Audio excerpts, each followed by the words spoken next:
પણ નરવું ને વધુકું મળી રહ્યું છે. ખેતીમાં કદી કંટાળો કે અફસોસ પ્રગટ થયા જ નથી. પરસેવે નિતરાવતી ખેતી આનંદ આપનારી બની છે. જીવનયાપનના આ પ્રાપ્ત વ્યવસાયે અમને અને કુટુંબને તમામ પ્રકારના સુખ, સમૃદ્ધિ અને આનંદપ્રદ જીવન આપ્યું છે. એક નમૂનેદાર ખેડૂત દંપતી તરીકે લોકો અમને ઓળખવા લાગ્યા છે. એના અમને ગૌરવ અને સંતોષ છે. પંચવટી બાગની ઓળખ. અમારો પંચવટી બાગ એટલે અમારા 5 ભાઈઓની સહિયારી પાડી.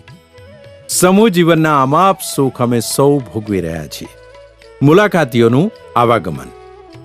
પંચવટી બાગ હવે ખેડૂતો માટે ખેતીની સર્વાંગી બાબતો માટેનું નિદર્શન કેન્દ્ર બની ગયો છે.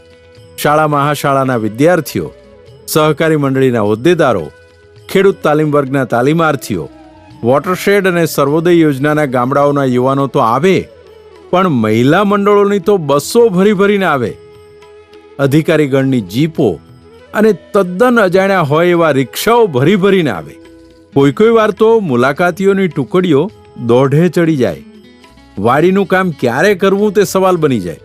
છતાં અમને તેમના આગમનથી તો ખુશાલી જ મળી છે.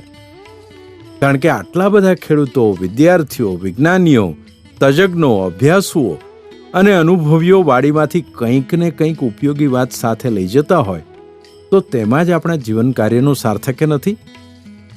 સમાજે કરેલી કદર. અમારા કામની કદર રૂપે સમાજે, સામાજિક સંસ્થાઓએ અને સરકારશ્રીએ માનપત્રો, શાલ સન્માન અને એવોર્ડોથી નવાજ્યા છે.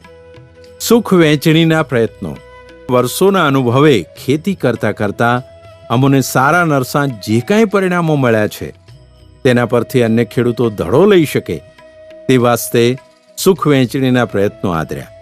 જેમ કે દૈનિક અખબારોમાં લખાણો, કૃષિ વિજ્ઞાન, ખેતીની વાત, સમૃદ્ધ ખેતી, ગ્રામ જતન, કોડિયું, ગ્રામ સેતુ, સરદાર જ્યોત, કૃષિ કર્મ, એક પ્રયાસ જેવા કૃષિ, શિક્ષણ અને સંસ્કાર લક્ષી અનેક સામયિકોમાં લખાણો કોઈમાં નિયમિતપણે તો કોઈમાં ક્યારેક પ્રસિદ્ધ થતા રહે છે.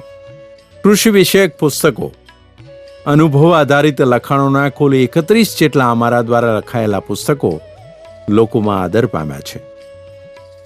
આવા જ દે મોબાઈલ ફોન સેવા. દર બુધવારે ને રવિવારે સવારના 6 થી 7ની વચ્ચે સજીવ ખેતીને લગતા પ્રશ્નોના જવાબ મોબાઈલ ફોન દ્વારા રેકોર્ડ કરાવાય છે. ખેતી એક સંપૂર્ણ કુદરત ઉપર આધારિત વ્યવસાય છે. જ્યારે કુદરતની સામે પડવાની મહેનત લીધી છે ત્યારે ઝાઝા ભાગે કારમી થપાટ ખાધી છે. પણ તેની સાથે સંવાદ સાધતા રહી, એના તાલમાં તાલ મિલાવતા રહી, ખેડૂત તરીકેના આંખ કાન ખુલ્લા રાખી, વિજ્ઞાનને ભેરે રાખી, નવું જાણતા રહી, પર્યાવરણ કહે તેમ સમયના પરિવર્તન કરતા રહી, જાગતલ ખેડૂત તરીકે મહેનત ચાલુ રાખીએ તો પ્રામાણિક રોટલો રળવામાં ખેતી ક્યારેય તાણ પડવા દેતી નથી એવું અમે પુરવાર કરી શક્યા છીએ.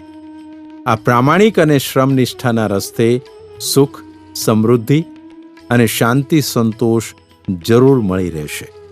વધુ માહિતી માટે સંપર્ક સાધશો. હિરજી ભીંગરાડિયા, પંચવટી બાગ, માલપરા, જિલ્લો બોટાદ. મોબાઈલ 93 275 72 297.